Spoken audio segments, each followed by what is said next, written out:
Hi everyone, welcome back to the channel. So today we got another fan art painting for you all, or I do at least. So today I'm going to paint Matt Cauthon, or at least my time lapse of the painting progress will play. So of course while the painting time lapse plays, we're going to talk a little bit about Matt. So be warned, this video has spoilers for pretty much everything.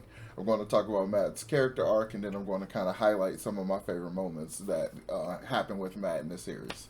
So yeah, as always, make sure you hit that like button and subscribe to the channel if you haven't done so already, and let's begin.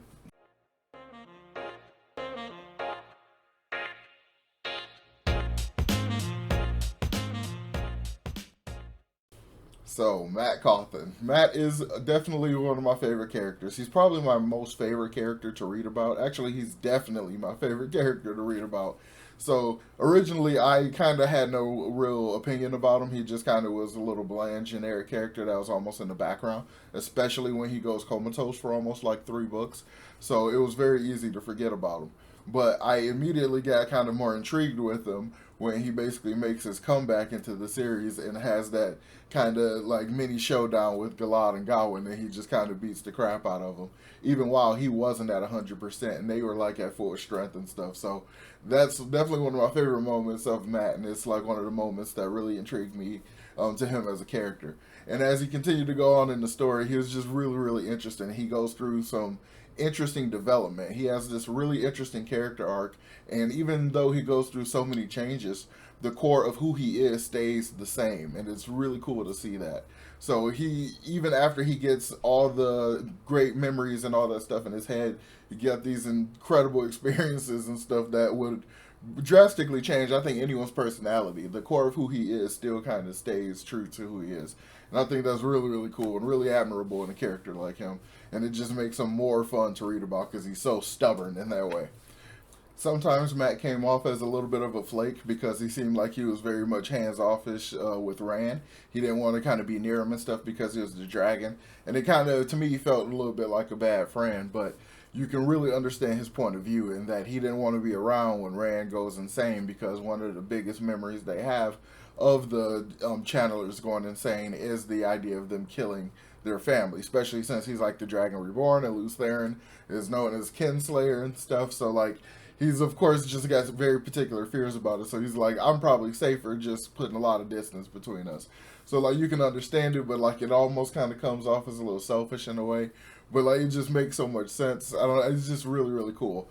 But one of the things that I am severely disappointed in his character with, well, not severely, I guess, but one of the things about the way his character is handled that kind of disappoints me is this situation of he was basically set up to be this amazing military general.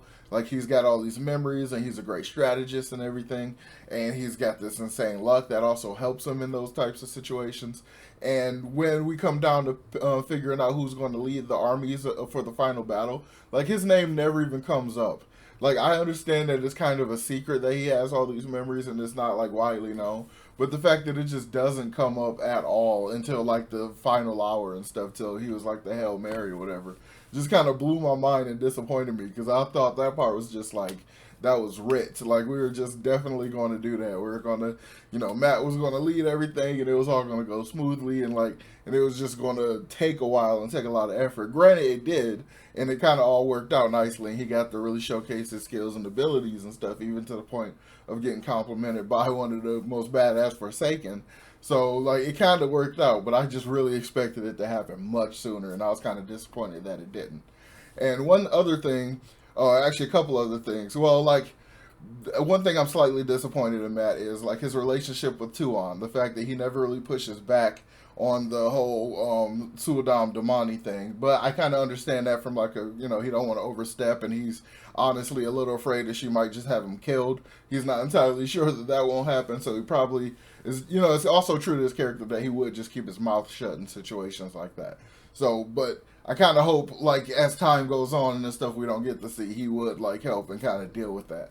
But something that's more a issue that I have with the way the series is written, more so than Matt, but it's the whole issue with Tylan. Like, the whole sexual assault thing that happens with him is played very weird. Like, it comes off like it's trying to, like, the impression I get is that it's trying to be made okay with how he comes off as like later saying he's supposed to be the chaser and all that kind. He kind of like tries to rationalize it in his own head and kind of basically makes it okay in his own head when it's just really not. And then the fact that that was used as kind of his final motivation to deal with the golem kind of sucks. But granted, that is the only person he knew personally that was killed by the golem in its pursuit of him. So I kind of understand it. It's just like some stuff I'm like, it feels kind of icky and gross and all that kind of stuff. But I kind of, contextually, I can kind of let it slide a little bit. So there's like those few things, but other than that, like Matt is basically my favorite character to read about. Like, not my favorite character, like, personally as a person that's been developed in the story. That's Nynaeve. But Matt is definitely probably second. Actually, I think as I do these, I'm starting to realize my, like, top 5 characters as this goes on. So I'll probably make a video about that. But let's talk about some of my favorite moments with Matt. I already kind of covered one of them. That's the moment where he goes up against Gawain and Galad. That was a lot of fun. And it kind of sets him up really nicely.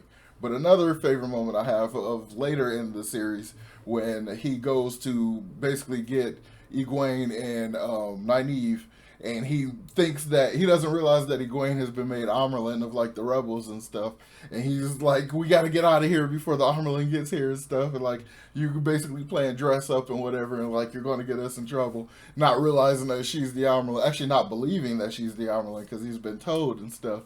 So it's just a lot of fun to see his bubble kind of get burst like that. That was a lot of fun. I dug it a lot.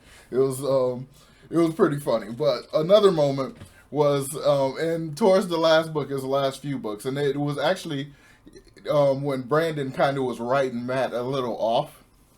But I think the humor of the moment is so fun. I like it so much. When Matt was basically trying to come up with greater, like more interesting and in-depth background so that their disguises and stuff would work out better while they were trying to move around Ubudar and like other places and stuff. He was telling one of his members of the band of Red Hand, that like he gave him this whole entire elaborate backstory, and it was just like it kept going and going, and the details got more elaborate and more elaborate and stuff, and it was just so funny because the guy he was telling got so sucked into the details and in the story that he started responding to Matt as though he was like the character, like it was like real life and stuff. He was like lamenting his sick aunt and stuff like that didn't even exist and everything. So that was just so funny to me. That was a great use of humor. But the whole thing was, I mean, you can argue about the way the characterization of Matt was. For me, I didn't quite compare it to other parts, but I just enjoyed that moment itself because it was so funny. I laughed out loud. It was just so hilarious to me. And another one of my favorite Matt moments has to be a part of the the reunion with him and Rand. So they kind of get into this kind of one-upsmanship kind of like sparring match, like verbally or whatever. And they kind of talk about the different stuff they've done. Rand's like, well, I cleansed the one power of the taint and everything. And then, like, Matt kind of capitulates for a second.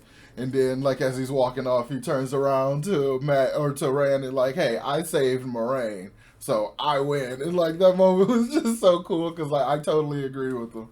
So it was a lot of fun, and I really liked it a lot. So, yeah, I think that kind of will wrap it up for this painting video, and wrap it up for this character talk. Matt is definitely one of my favorite characters. Make sure you stick around on the channel to catch my top 5 or top 10 favorite characters list. That'll be coming pretty soon as well. So yeah, as always, make sure you hit that like button, subscribe to the channel if you haven't done so already. Check out my Instagram if you want to see more of my art, more pictures like this, and other ones of various subjects and stuff. So yeah, make sure you hit that like button, subscribe to the channel if you haven't done so already, and I will talk to y'all next time. Peace.